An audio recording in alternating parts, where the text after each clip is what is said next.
Welcome everyone, thank you very much for watching this video. This is this month's special collection spotlight session, and this one is a little bit different from the sessions that I've done previously.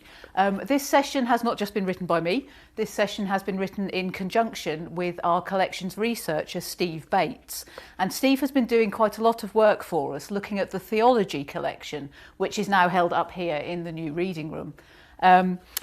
So the theology collection was one of the important collections for the early library members and library users. It was a well-used part of the collection, and a lot of the early purchases were books which fell into this category. However, in the later 20th century, it somewhat fell into disuse. Now, the collection includes around about 2,000 books, and in 2018, Steve offered very kindly to do a voluntary project in order to assess the collection, see what we've got, what topics it covered, what gems we hold. And all of this is contained within his yellow file, which includes his lists of the collection separated up into different categories. And that's now available for anyone to have a look at up here with the collection.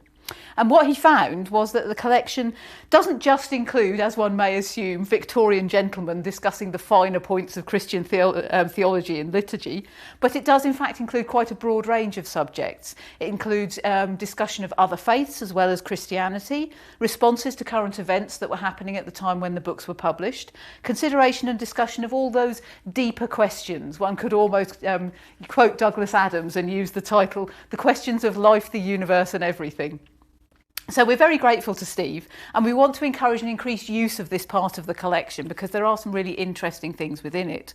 We hope to set up a discussion group looking at issues of the theology and philosophy collections, and I'll say a bit more about that later if anyone's interested in joining us. But I'll also ask Steve if he would provide some notes for one of these spotlight sessions, looking at part of the collection that he's been examining.